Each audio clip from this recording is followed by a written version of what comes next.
Un mūsu rīcībā jau nākamais Vouch motociklis. Šī reizē tas ir DS 800X Rally. Šī ir rally versija, sportiskāks, vairāk domāts offroadam. Ja salīdzinām šo ar kādu citu Japāni, tā noteikti būtu Tenere. Ja salīdzinām iepriekšējo, ar ko es braucu, DS 900X, tad to varētu pielīdzināt kaut kādām tracerim. Uzreiz pēc pirmiem metriem bija kaut kāds viedoklis. Bet tad sākumā par šito moci. Šādi izskatās, priekša pavisam savādāka. Ja te būtu cits krāsojums, nezinātais domātu, ka tā ir tiešām Tenere. Šim mocim ir 95 zirgi un 81 Nm griezuma moments. Šim mocim, ko es gribu uzsvērt, 24 litru bāka. To var nobraukt krietni vairāk nekā ar parasto DS 900. Šeit jau ir, nezinu, vai tas ir no rūpnīcas diez vai, bet te jau ir cita izplūde, GPR. Un jā, es uzreiz iedarbināju, braucu un uzreiz ir krietni savādāk sajūta, patīkamāk. Tu vairs nedzird mopēdi, tev liekas, ka tu jau brauc ar kaut kādu rallija vērķi. Šim 800 rallija versijai diemžēl nav Brembo bremzes, bet ir Nissins. Radiālās bremzes, kā jābadākša gan priekšā, gan aizmugurē. Ir iespēja arī kaut ko paregulēt. Baigi roka dziļi tur jābāž iekšā. Uzreiz pieminēšu pie pirmās izbraukšanas, kas man uzreiz nepatikās. Man nepatikās šis te kāpslis. Es braucu šādā veidā. Man purngals ir uz kāpšļa un kāja ķerās, sitās pret aizmugurējo kāpsli. Kaut ko tam līdzīgi es arī sajūtu braucot ar MT10. Šis priekš maniem ir tāds, red flag. Bet labi, šito jau var labot. Noskrūvē nost un viss, ja tu brauc kā viens, protams. Centrālā kāja, tas ir normāli priekš tāda moča. Šim mocim nav shiftera, mīnus. Parasta atslēga. Priekš manīm tas nav mīnus, bet citiem varbūt tās jau liekas, ka tas ir mīnus. Savādāk veida stūras dempers. Demperis ir šeit, DS 900 ir tur apakšā. Pultas līdzīgas, beņķa apsilde, roktur apsilde, režīma pārslēgšana un ABS. Ieslēgsim iekšā.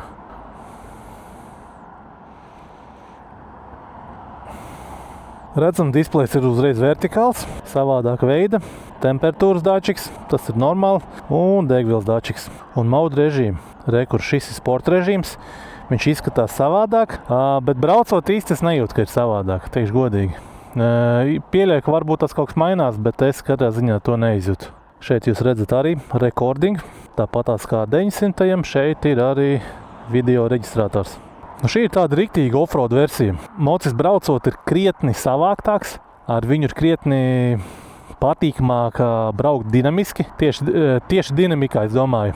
Labā gāzes atsaucība, ja kas šim mocim ir trošu gāzīt. Šis mocis tāds stingrāks, savāktāks, ar viņu ir interesantāk satiksmē braukt tādā paaugstinātos dinamiskos apstākļos, bet ir nianses. Piemēram, sēžot uz šāda veida beņķa, sajūtu lielāku diskomfortu, kā piemēram tam pašam DS 900. Ar DS 900 braukt komfortāk.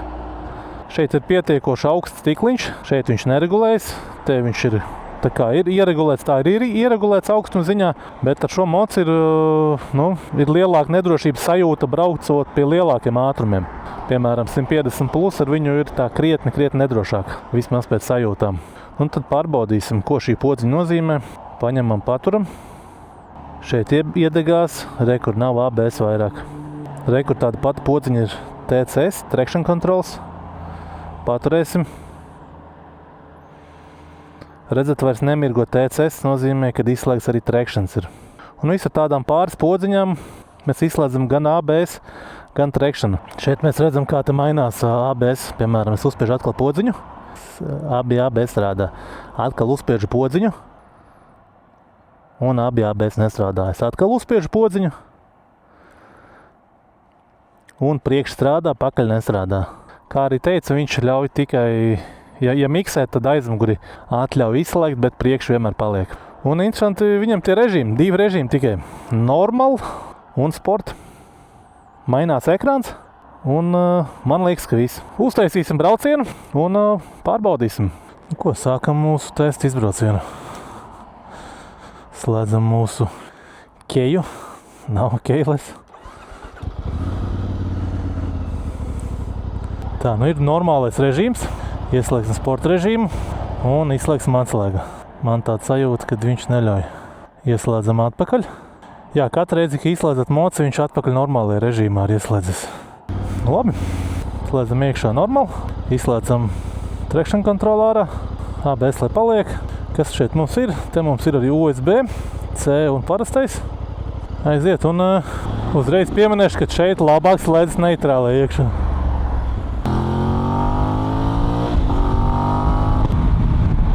Principā nav nekādas atšķirības, vai trekšanas ir ieslēgts vai neieslēgts. Jaudu tas nemaina. Bet braucot, viņu nevar ieslēgt atpakaļ. Braukšanas ziņā šis mocis ir tāds pietiekoši agresīvs. Atkal, ja mēs salīdzinām ar DS 900X. Jau pieminēju, viņš ir savāktāks, stingrāks. Viņu tā kā prasāts vairāk pakaitināt. Tā man to apzīmēt. Bet viņš galsāk ceļ ātrumu. Ok, viņam jau te ir tā pati, bet griezes moments mazāks.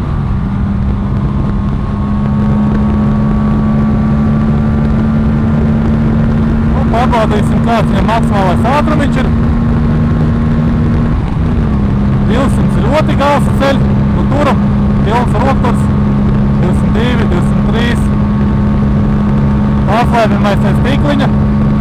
206, 207, 209. Nu, kaut kādi 210.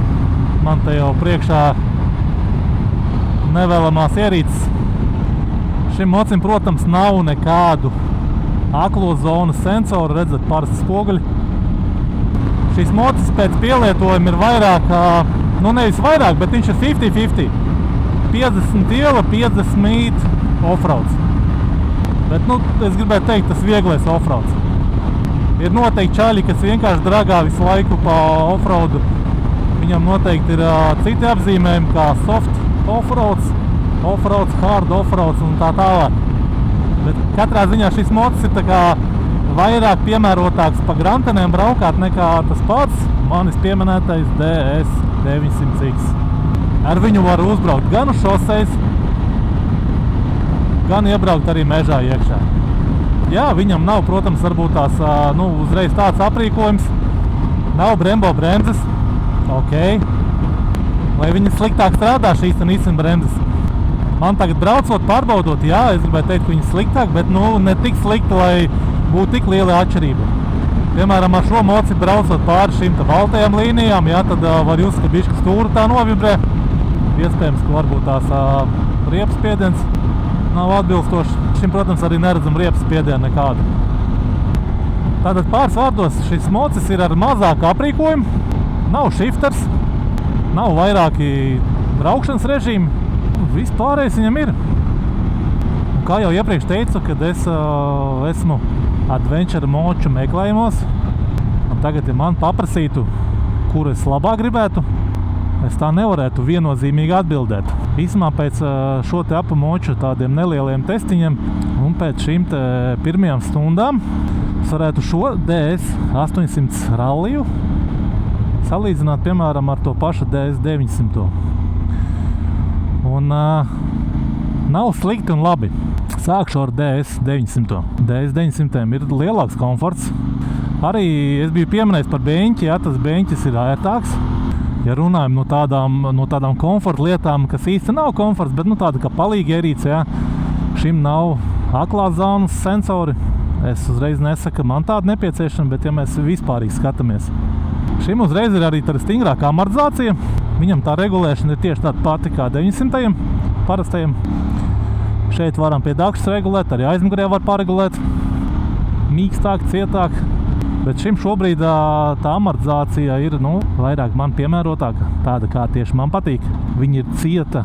Viņa ir vispārīgi cieta, savākta, bet tāpat laikā ļoti labi absorbē visas bedrītes, izciļņus, viļņus, nelīdzenumus. Pārbaudīsim, kā šis mocis arī lien starp mašīnām. Liekas jau, ka labi viņš manevrē. Pietiekoši arī šaurs.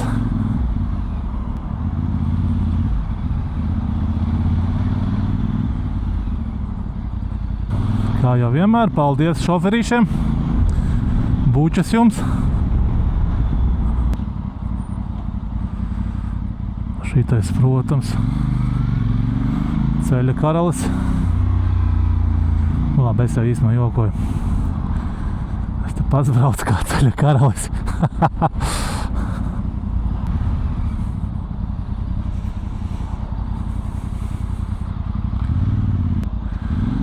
Malacis. Bomba. Tad tam, ja man būtu jāizvēlas, man būtu diezgan grūti izvēlēties. Dažādi pielietojumi. Es teiktu tā, šis mocis ir tiešā vārda nozīmē rallija mocis. Ar viņu interesanti pa pilsētu, offroadā, agresīvs, dinamisks. Bet vai viņš būtu pietiekoši komfortabls braukšanai tālos gabalus? Gan jau komfortablāks par manu Street Fighter noteikti, bet vai par 900 DS? Diezin vai. Visi, kas skatās šo video, nu nekautrējās. Tie, kas brauc, varbūt tās jau kāds ir nopircis un ir jau nobraucis pietiekoši labus kilometrus. Ierakstiet komentārā, lūdzu. Kā jums sajūtas, ja salīdzināt ar citiem močiem? Ja negribat gari rakstīt, ierakstiet kaut vai plus, mīnus, sapratīšu tāpatās. Tā, kas te? Kaut kāda avārija.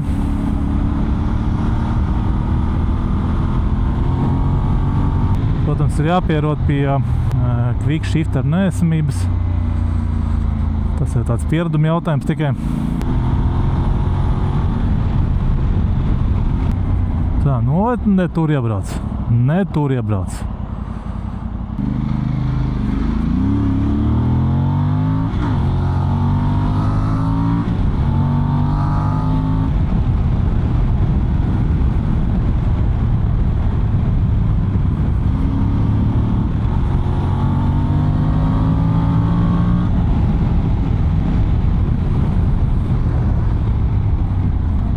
Nepieminēju. Dempers šādi ir regulējis. 900 neredzēju vai regulējis, bet šeit diezgan ērti. Atkal mums ir normāla režīms. Un ja tu esi izslēdzis trekšanu ārā, viņš tev uzreiz viņu ieslēdz atpakaļ pēc moto noslāpēšanas.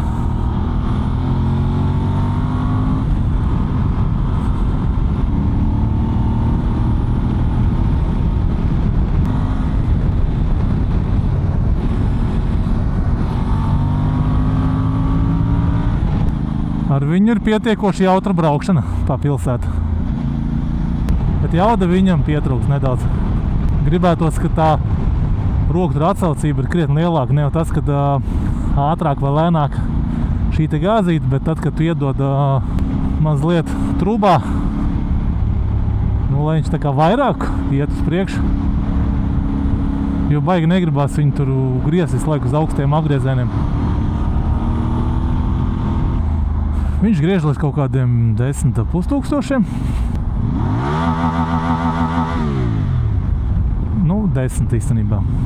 Un displejam baigi aiztur ir. Tu iedod čībā un tev tā kā internets nolago aptuveni. Nepaspēja, tu iedod iegriez rokturi, nu, kaut vai tukšgaitā, un viņš jau skan pilnajā, un viņš tikai ceļās. Range Rovers man palaid izganā. Policija. Un šim mocim un arī DS900 liekas, ka baigi garais sajūgs. Tev ilgi viņš ir jātais vaļā, lai viņš aiziet. Bet tās ir tādas, nu, sīkas lietas, gaumas jautājums.